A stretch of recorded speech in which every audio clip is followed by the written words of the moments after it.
Assalamualaikum warahmatullahi wabarakatuh.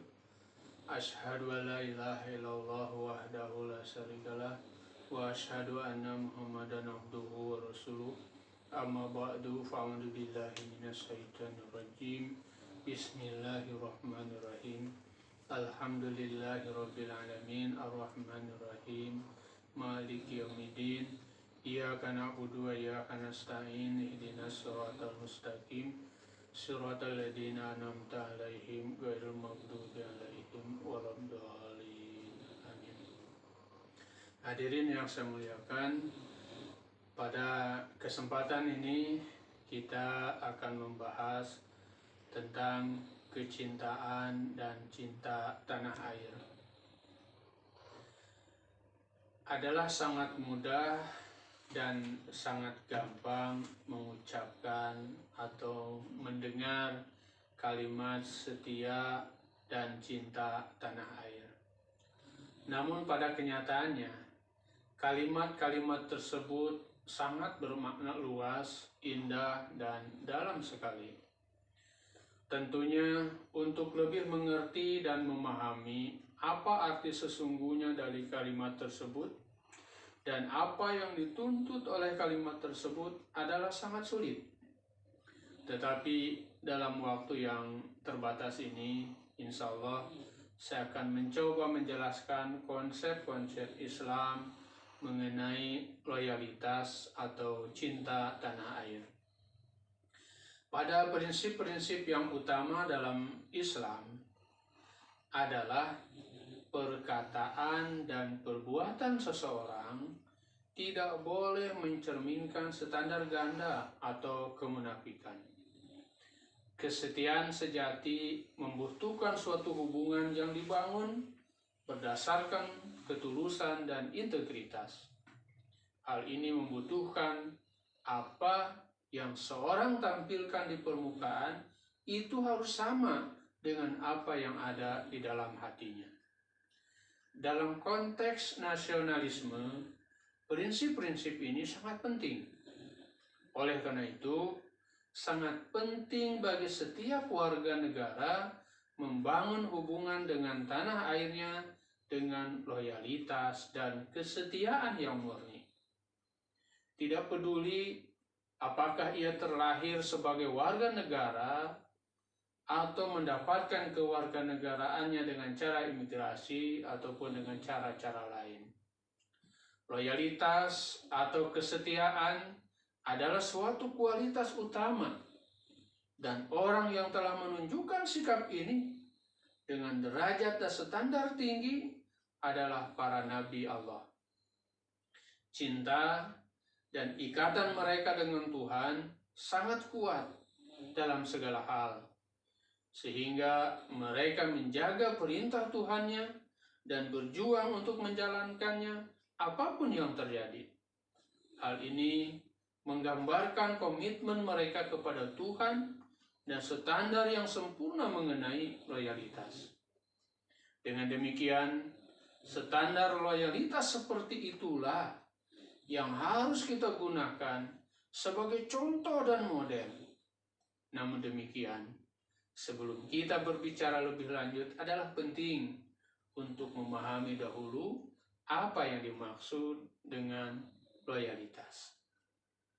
Berdasarkan ajaran Islam, definisi dan arti sesungguhnya dari loyalitas adalah pemenuhan secara menyeluruh dari sumpah dan janji seseorang dalam keadaan apapun, termasuk dalam keadaan-keadaan sulit. Inilah standar sesungguhnya dari loyalitas yang dimaksud dalam Islam.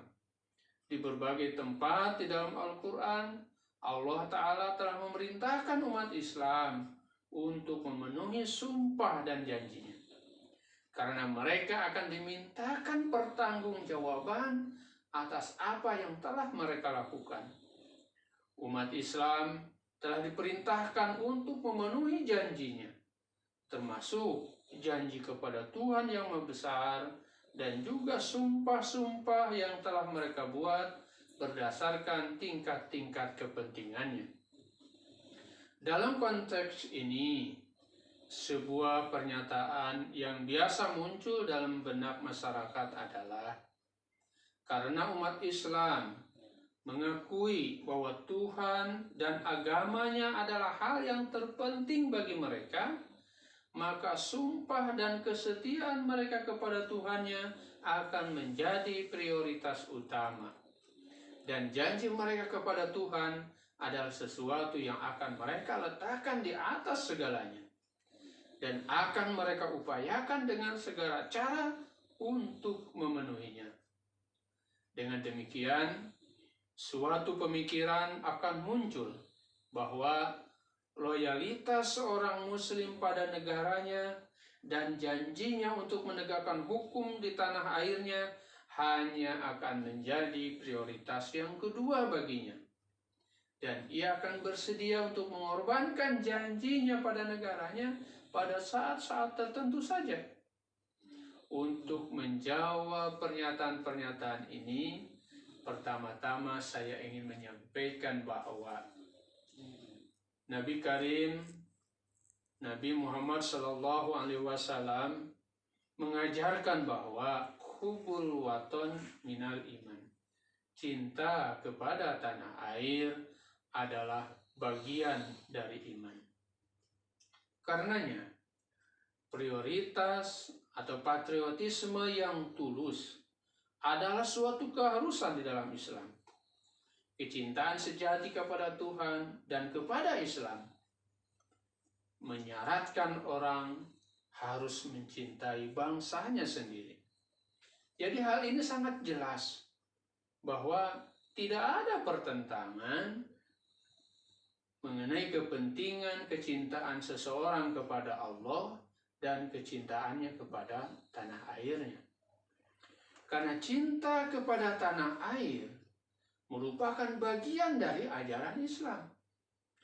Sudah jelas bahwa seorang muslim harus mencapai standar loyalitas tertinggi terhadap tanah airnya. Karena hal tersebut adalah jalan untuk meraih ridho Allah Ta'ala dan menjadikannya lebih dekat kepadanya. Dengan demikian, adalah tidak mungkin bahwa cinta seorang muslim sejati pada Tuhannya akan menjadi penghalang baginya untuk menunjukkan kecintaannya dan kesetiaannya kepada tanah air. Kita menemukan bahwa di negara-negara tertentu hak beragama dibatasi atau bahkan benar-benar ditolak.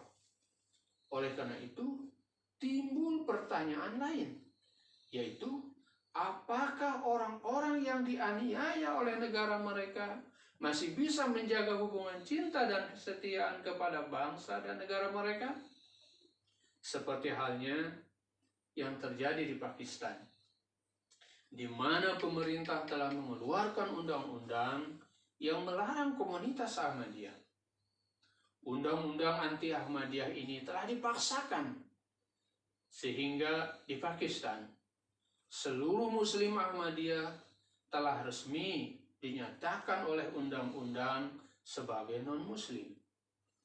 Oleh karena itu, mereka dilarang menyebut dirinya sebagai Muslim. Jemaat Ahmadiyah di Pakistan juga dilarang beribadah secara Islam, melakukan atau bersikap sesuai ajaran Islam, atau kebiasaan-kebiasaan yang biasa mengidentifikasikan mereka sebagai Muslim. Dengan demikian, negara Pakistan telah merenggut hak asasi anggota jemaat kami untuk beribadah. Nah, melihat keadaan ini, timbul pertanyaan lain. Dalam keadaan seperti itu, bagaimana bisa Ahmadi Muslim mengikuti hukum tanah air mereka? Bagaimana mereka bisa menampilkan kesetiaan untuk bangsanya? Di sini saya ingin menjelaskan bahwa di mana keadaan ekstrim seperti itu terjadi, maka hukum dan loyalitas kepada bangsa menjadi dua masalah terpisah. Kami Muslim Ahmadi percaya bahwa agama adalah masalah pribadi bagi setiap individu dan dirinya sendiri. Dan dirinya sendiri bebas untuk menentukan pilihan, serta tidak boleh ada paksaan dalam hal keimanan. Dengan demikian, jika hukum diterapkan untuk mengganggu hak-hak ini, tidak diragukan lagi. Hal itu merupakan tindakan kekejaman dan penganiayaan besar. Dan memang sanksi penganiayaan yang dilakukan negara seperti itu yang telah terjadi selama berabad-abad adalah telah dikutuk secara mayoritas.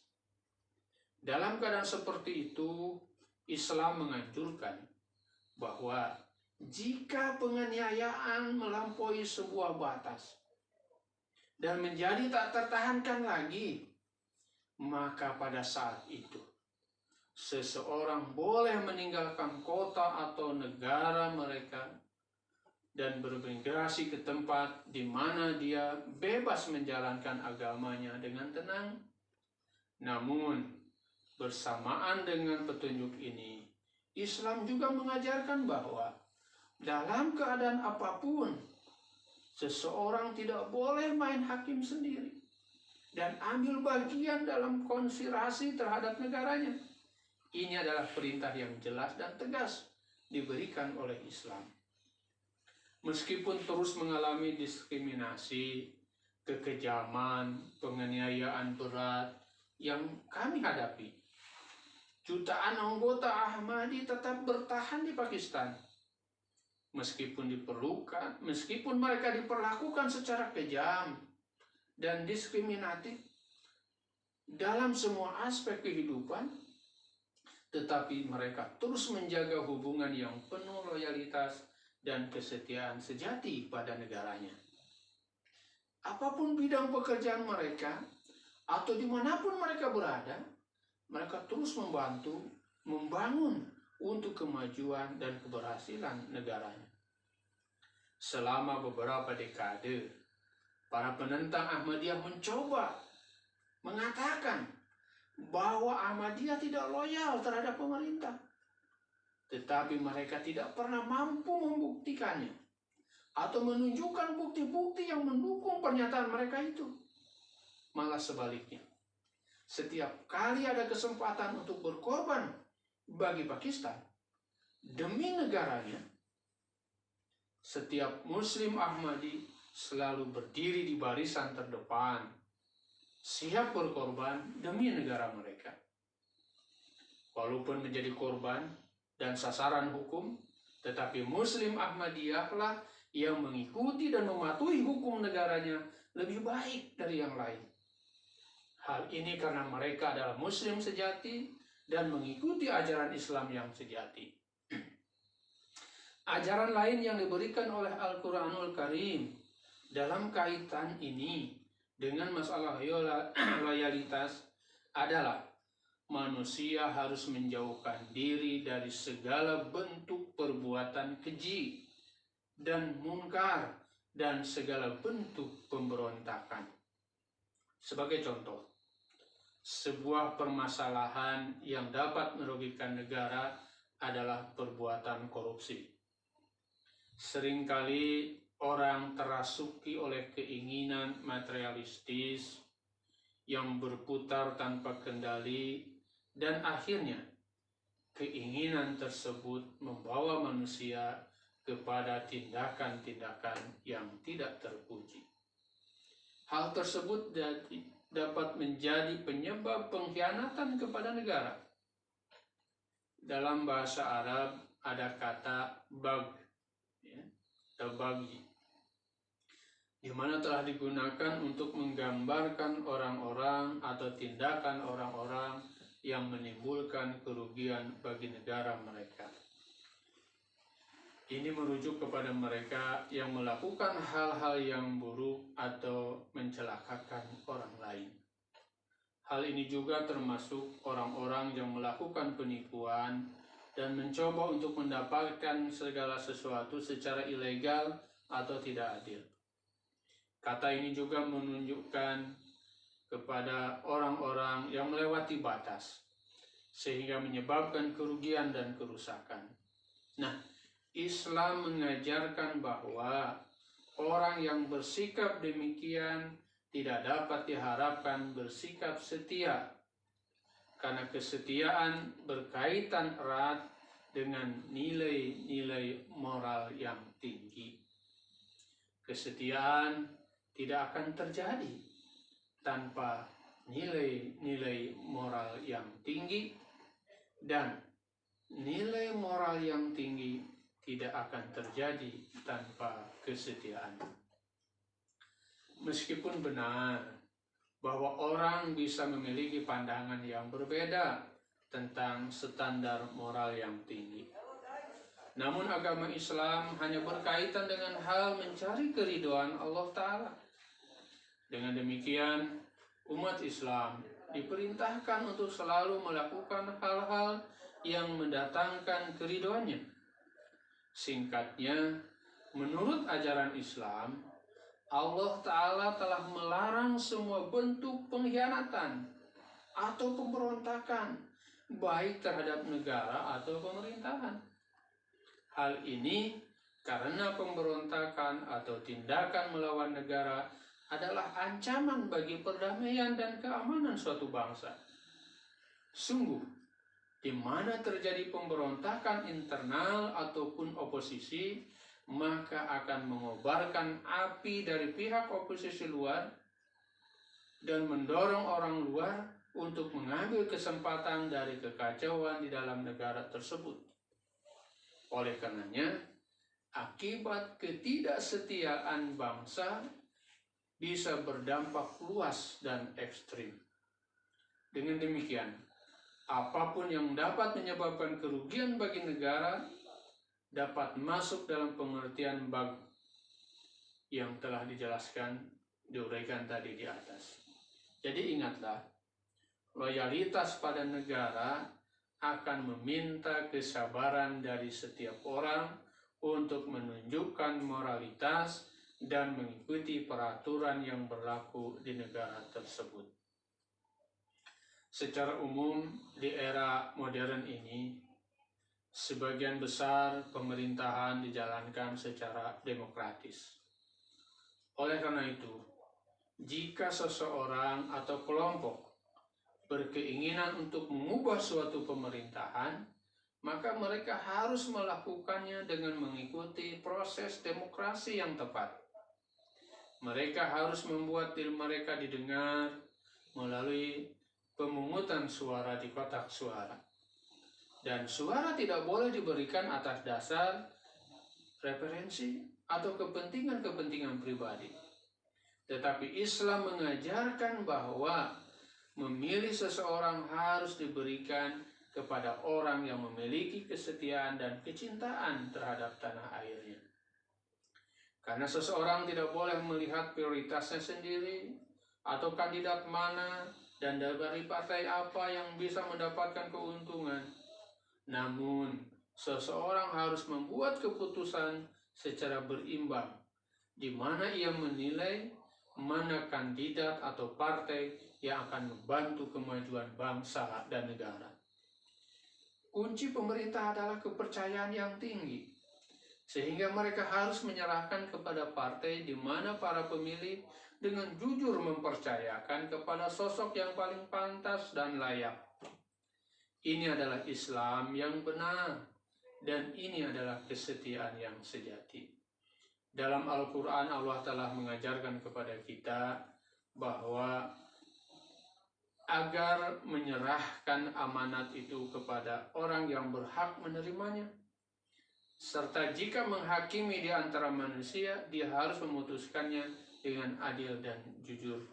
Dalam surat Al-Maidah ayat 59, kita bisa melihat bagaimana firman Allah Subhanahu wa Ta'ala, antu adul amanati ila ahliha.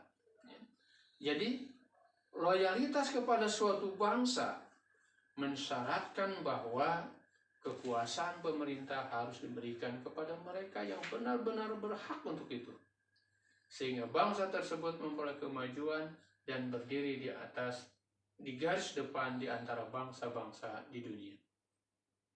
Di banyak negara kita melihat di mana warganya ikut dalam aksi mogok dan protes melawan kebijakan-kebijakan pemerintah. Di beberapa negara berkembang, mereka bahkan melakukan vandalisme dan perusakan-perusakan aset milik pemerintah ataupun perseorangan. Meskipun mereka mungkin mengatakan tindakan mereka itu didasarkan atas kecintaan.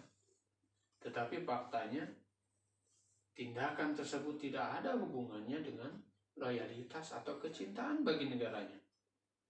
Perlu diingat bahwa walaupun protes dan demonstrasi dilakukan secara damai tanpa melakukan pengrusakan atau aksi-aksi kriminal atau kekerasan, hal ini tetap masih memiliki dampak-dampak negatif. Hal ini disebabkan karena walaupun suatu protes dilakukan secara damai, namun bisa mengakibatkan kerugian secara ekonomi yang besar bagi suatu negara. Perilaku seperti itu tidak dapat dianggap sebagai contoh loyalitas terhadap negara. Sebuah prinsip emas telah diajarkan oleh pendiri Jemaat Ahmadiyah, yaitu dalam semua keadaan kita harus selalu taat kepada Allah, taat kepada Nabi dan para penguasa bangsa. Ini adalah ajaran yang sama diajarkan dalam Al-Quran. Oleh karena itu, sekalipun suatu negara mengizinkan aksi mogok atau demonstrasi, maka hal itu hanya boleh dilakukan sebatas mereka tidak membahayakan atau menyebabkan kerusakan-kerusakan bangsa atau mengganggu ekonomi. Pertanyaan lain yang sering muncul adalah, apakah umat Islam bisa bergabung dengan pasukan militer dari negara-negara barat atau non-muslim? Dan jika mereka diizinkan untuk bergabung, apakah mereka bisa mengambil bagian dalam serangan militer terhadap negara-negara muslim? Nah, salah satu prinsip yang mendasar dalam Islam adalah seseorang tidak boleh membantu dalam tindakan-tindakan kekejaman. Ini adalah perintah kunci yang harus senantiasa tertanam di dalam benak setiap muslim. Pada saat suatu negara muslim diserang, karena negara tersebut melakukan cara-cara yang kejam dan tidak adil, dan memulai tindakan agresi, maka dalam kondisi tersebut Al-Quran telah memerintahkan pemerintahan muslim lainnya agar mereka menghentikan tindakan dan penindasan tersebut. Ini berarti bahwa mereka harus menghentikan kekejaman untuk menciptakan perdamaian. Dengan demikian, dalam keadaan seperti itu, mengambil tindakan sebagai sarana untuk mengakhiri kekejaman itu diperbolehkan. Namun ketika bangsa yang melampaui batas itu memperbaiki diri dan menerima perdamaian, maka negara dan rakyatnya tidak boleh dimanfaatkan untuk ditundukkan atas dasar alasan atau dalih-dalih palsu. Sebaliknya, mereka harus diberi kebebasan secara moral sebagai negara yang bebas dan merdeka kembali. Sehingga ambisi militer harus untuk menciptakan perdamaian, bukan untuk kepentingan-kepentingan pribadi. Dengan cara yang sama, Islam membolehkan semua negara, baik muslim ataupun non-muslim, hak untuk menghentikan kekejaman dan penindasan.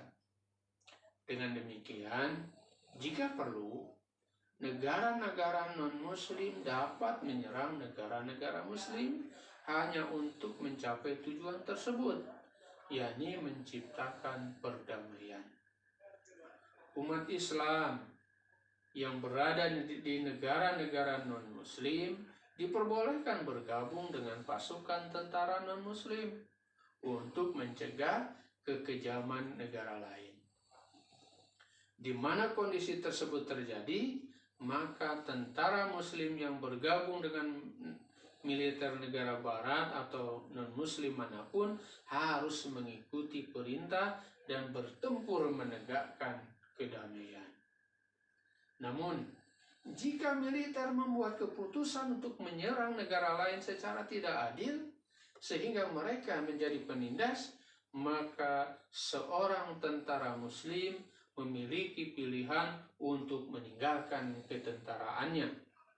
Karena jika tidak, ia akan ikut membantu terciptanya kekejaman.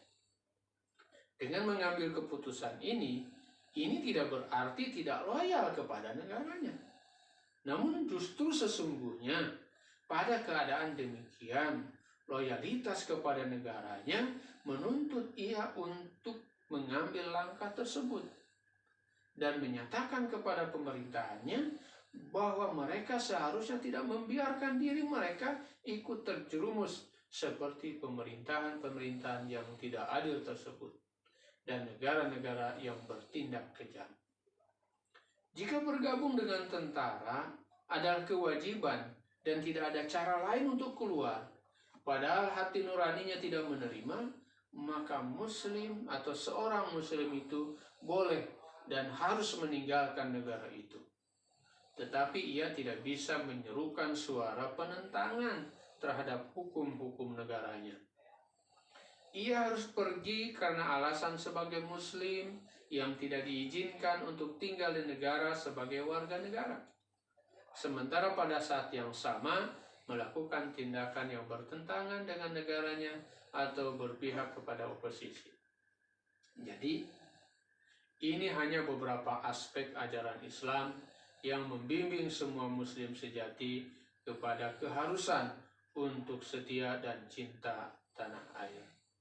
Demikianlah yang bisa saya sampaikan pada kesempatan ini. Wa akhiru da'wana anil hamdulillahi rabbil alamin. Assalamualaikum warahmatullahi wabarakatuh.